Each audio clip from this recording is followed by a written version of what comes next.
Don't mind me, just a little hiking up here at the Colorado National Monument.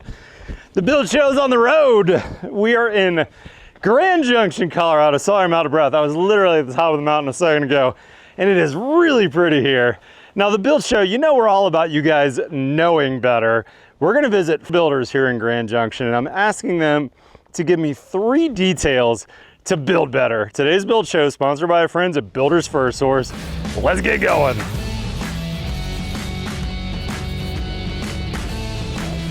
Here's something I've never seen before. In this attic space, we've got pinned fiberglass. This kind of U-shaped pin is holding this fiberglass up.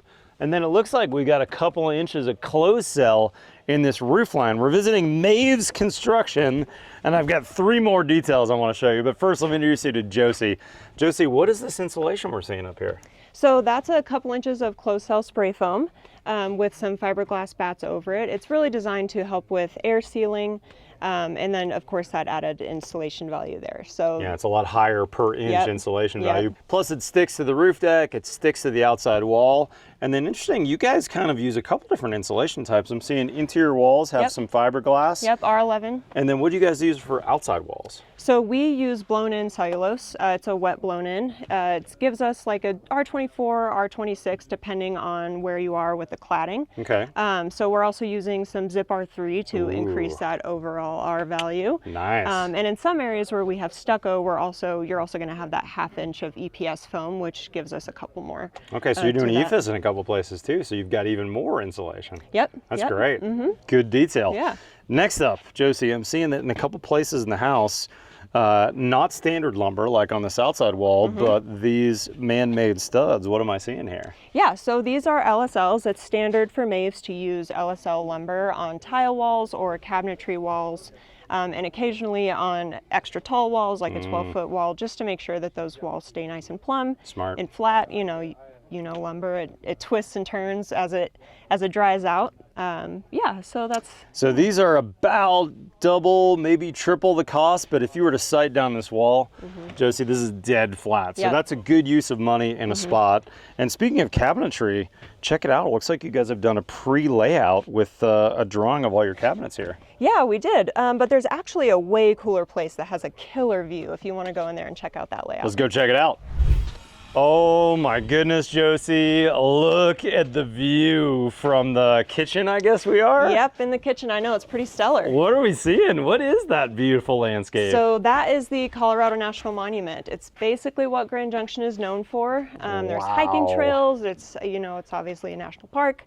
So your homeowner's land backs to the national park. Right up to BLM. Oh man. All right, as beautiful as that is, I gotta comment a couple things. First off, gorgeous design, Josie, with this really nice cluster of giant Anderson windows. Do you know what series this is by any chance? This is the 100 series. Okay, really? The 100 series, their most affordable series. Yep. That's great. That's a huge window for that view. Yep. But even nerdier and nothing to do with the view, I really like the way you guys have laid out the full kitchen.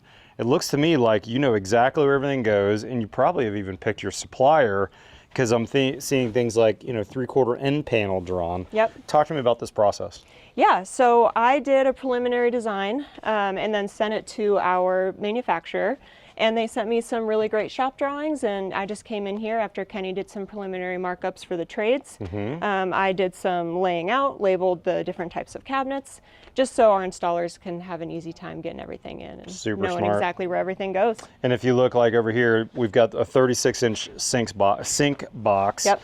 Everything's perfectly laid out, so the plumber knows exactly where his stuff goes. And then again, filler strip right here. Yep. I saw another filler strip right there. So you're really in tune with what's happening with the cabinetry. Yep. So you can really make sure, hey, if I need electrical in there, I've got it. And I noticed some QR codes on the job. Is that for job specs as well? Yeah, so it's all the finished specs for each room. So your flooring, your cabinet colors, door hardware, paint colors, everything like that. Which is really important for the custom builder, right? Because we've got maybe a Sub-Zero that has a very special placement for electrical, for plumbing, all those things. So having that QR code means that you guys can update it at the office. Yep. And we're not worried about getting a piece of paper out to the field with Yep, maybe a new exactly. selection. Josie, super impressive. Maves Construction here Thank at you. Grand Junction.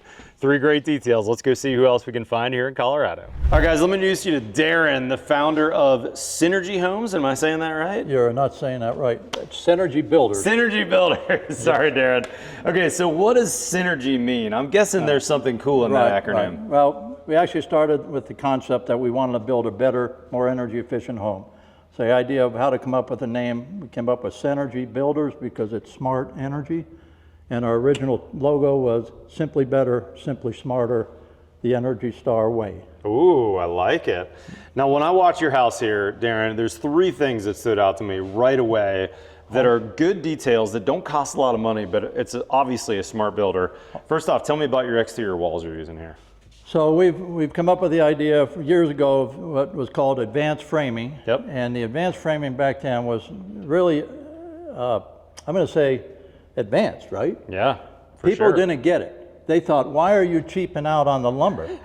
Well, we're cheaping Oh my out gosh, on this the house lumber. is gonna fall down. It's not on 16-inch centers. Yeah, so it was really a hard thing for people to understand. But when we talked to them about the R value, the effective R value of this wall with too much lumber, our lumber being what, 1.5 per inch? Yeah, And we can get an R23 per inch. yeah, Well, less lumber is more money saved. that's right. So advanced framing, we load the trusses exactly right on each so that we end up having a better, actually more effective structure and certainly a much better energy efficient wall. I noticed right away that every one of your trusses was perfectly landed on an outside stud. So great coordination with your truss designer over at Builders First Source. Darren, if we could walk from the garage, and we're gonna kind of cut through the stud bay here. Another detail that I noticed was in your laundry room, you've got a double wall. Talk to me about what's going on here. Well, you know, a number of years back they said that we can't have water on the exterior wall, Right. which made a lot of sense. But prior to that, the water would be in the exterior wall and you'd have to really super insulate to make sure there was no freezing factor, right? That's right, yeah. Well, now, by virtue of bringing this out, we can truly have our true R21 blown-in fiberglass effective insulation against the outside cold or the outside heat. Gotcha. By doing what we do here. Super smart. And so this is a non-load bearing wall, just a single top plate. All it is simply a 2x4 fur out. And now your plumbing pipes are in open void space, but it's in front of the full depth insulation. when we net this, they'll net it close. So really it's going to fill up almost right to the back of that. Right, Even though right. we're really counting from this point back. Yeah. But when they net this, it's going to come around it. You'll have full depth And then plus. the wall is going to be right there. One thing that I see wrong in Texas houses a lot is not necessarily plumbing and outside walls, although we do that way too often, but look at your dryer recess too. You did a really nice job of recessing that dryer box, but that's again forward into that service cavity or that 2x4 wall. So now he's got full depth insulation there. Well, And gone are the days of sticking it right out the back, right? yeah, that's right. Speaking of insulation, one more stud bay over. The last smart detail that I saw at Synergy Builders, if I said that right. sir. Why is this insulated and nothing else is? Well, first of all, we're going to put a tub in here. Well, Yep. do that prior to the insulation coming, right? Yep. So, and the other thing is with this kind of foam, we really have a barrier for a moisture situation. So Yep. we're not having to concern ourselves so much with moisture getting to that OSB because it's blocked. Yeah, that's right. Cold climate, right? This is a really cold place, which means that sheathing could get really cold. And your shower, like in your primary bath, might as well be the rainforest, right? We're getting 2 showers a day in a lot of households or more, which means this is a hot, humid environment. If any of that moisture gets to my cold sheathing, we could have a condensation issue. We could have rotted OSB in the future. So really smart by these guys. Closed cell foam, which is a great insulator, high R value per inch. What is this, like maybe 7 per inch? Yep. So 3 inches of that R21, but also closed cell foam, especially in a cold climate, acts as a vapor barrier, right? Yep. So now I don't have that moisture coming through, and it's a great air barrier, so I don't have air coming through. Yep. Man, Darren, very impressive. You guys are obviously smart builders. Well. Thanks for the 3 details, my friend.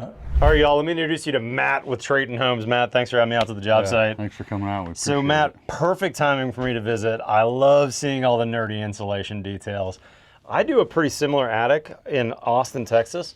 What am I seeing here at the roof line? So here we have a 12-inch raised heel height on the trusses, and then we do a minimum of 11 inches of the open cell spray foam. So what are you trying to get to R value with that? We are trying to get to an R38, so each inch of the spray foam has roughly 3.8, so we 11 minimum to make sure we capture Gotcha. that. Okay.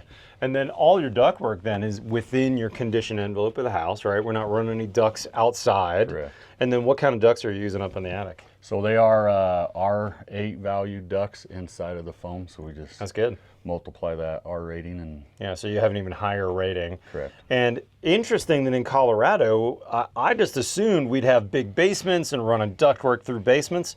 You guys have a lot of attics real similar to me in Texas, don't you? Yeah, we do. And with the low height in this one, we definitely wanted to do the spray foam to capture that R value. Yeah, that makes sense. Now, why no basements? Some of it's soils. This area, we just, the soils are so good for compaction. We just kind of cheaper, I guess, to go up as well. Okay, that makes rather sense. than dropping down. So you have what, a 2-foot, 18-inch frost line? Something Correct, like that? yeah, 2 foot. 2 foot, And okay. This one is a 2 foot over dig with the native soil Oh, condition wow. and recompact. So And are you doing crawl space under this Yes. house or slab on grade? footer stem wall crawl space. Yeah. And HVAC down there too, or no? Yeah. Yep. Okay. And then we have one open duct that circulates the air, and we have a 100 CFM fan down there that circulates it roughly 3 times an hour. Oh, wow. So fascinating down here in Colorado, or up here in Colorado. I just assumed full basements and then nothing up in the attic, but I'm seeing a lot of ductwork up there, and I'm seeing a lot of ductwork in crawl spaces, but they're all conditioned crawl spaces. You guys are well ahead of the country, Yeah. who uses often ventilated crawl spaces, which would be a terrible detail in your cold climate like yours. Correct, yeah, and it did used to be like that, but with the new energy code, but we've always built the Energy Star standard, so That's awesome. that's just the norm for us. I saw some other interesting things downstairs. We'll meet you down there. Matt, here's a detail I have never seen before. You've got a big clump of spray foam on this outlet that looks like some air sealing, and then there's fiberglass behind. What's happening here? So the insulators take this small piece of fiberglass and put some spray foam on it and stick it to the back, and then they'll actually use that as their back barrier to spray the foam around the outlet Gotcha. to get the air sealing. So take that can, that's a universal noise for spray foam, by the way. Get that all around, pop it on, and that's how they get the backside of that can. Leave that bat in place, and then later you guys will come back, and this wall gets what type of insulation later? It gets the net and blow with the dense shield in there. Dense pack Yeah, fiberglass, dense basically. pack fiberglass. How about that? And they've done all the outlets ahead of time. They've also done all of your OSB seams for air tightness. They did your top and bottom plate penetrations. And it looks like here at the base, they even did the full run on the base. I mean, the guy did a real nice job. I'm impressed. Yeah, and then they also do the caulking around the bottoms and then in the 2x that stick together as well. Yeah, and check out this exterior outlet that's poking into the house. Another big job on that. Nice work by your insulator. I'm impressed. Very detailed job by him. And this is something that you as a builder could do, you as a homeowner could do. It just takes a little time and a little bit of detail, but that would really take a more standard insulation job and run it through the roof.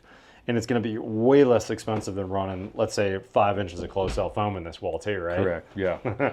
Yes, the open cell, I mean, like I said, in 5 inches, it wouldn't even, it'd get like, what, 16, 17 R value. So having that fiberglass dense pack really helps. Do you know what the fiberglass gets up to on a 5.5 inch wall? I don't even know what the R value is. We get an R23. Okay, R23, that's great. Yep. Well done. Another detail, or the last detail I wanted to mention, Matt, I noticed in a bunch of places you had recessed can, I don't know what you call that, pre-wires. It's not a can though, it's like a blank metal plate and a wire sticking through. And like this one, several of them are right on joists. Can you explain that to us? So that's just a Juno wafer style light, and it does have the little box to connect the wires on the side of it. So as long as it's not fully covered up, you can stick that up, and it's about 5.5 or 5/8 of an inch to stick in the drywall.